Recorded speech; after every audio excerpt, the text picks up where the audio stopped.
Ever since man discovered fire, there's something that's so amazing about being able to cook over the open flame. Whether it's grilling up some delicious steaks in your backyard or fire roasting some chicken out on a campfire, it's very natural and satisfying to us.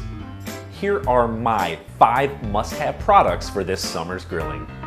For me, salmon definitely needs a marinade before grilling. I like a simple brown sugar soy mixture, let it sit in the refrigerator for a few hours, and then place right on a very hot grill.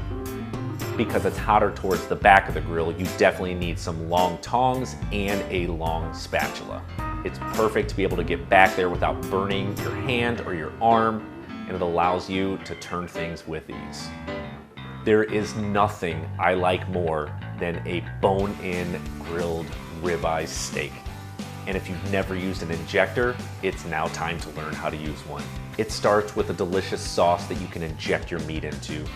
I like a base of tomato paste, some soy, Worcestershire sauce, a little bit of Tabasco sauce.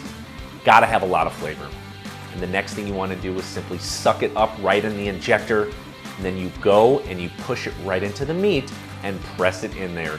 Now, you can marinate the steak like this, or you can take it right out onto the grill. It's gonna have a ton of wonderful flavors in there.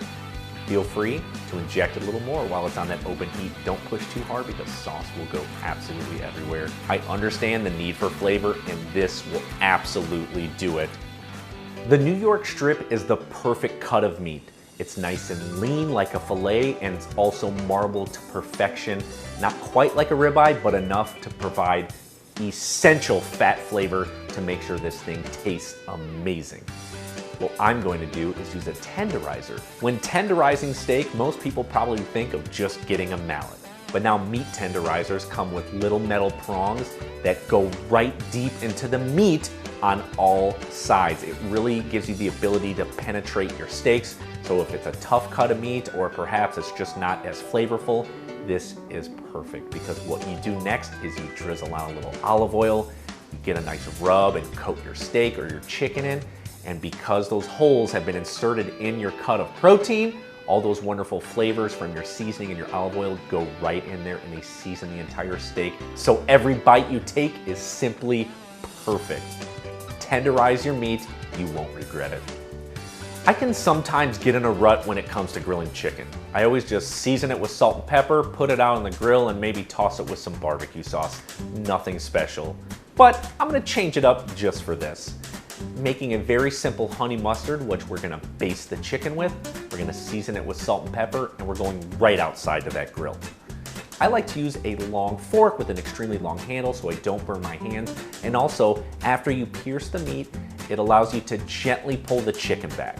This is essential because sometimes when you use tongs or spatula, you lose those grill marks because they're still stuck to the grill because you force it. This allows you to gently tug it back and flip it over, ensuring the caramelization stays on your chicken.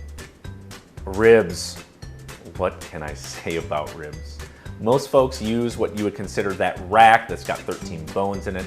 I, on the other hand, love country style ribs. Comes from a completely different part of the pig, but they're extremely meaty and they're slow cooked and they are to die for.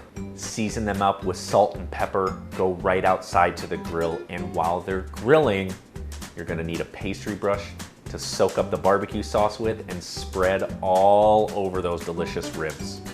I like to use a rubber bristled brush. It allows you to soak up much more of that sauce when it comes to basting, and you don't have to worry about some of the bristles just kind of going anywhere on a regular brush. Those are perfect to use too, but I think the rubber ones are essential when it comes to barbecuing. It's summertime, so light up those grills and get cooking. And check out theinspiredhome.com to learn about all the great products that I used.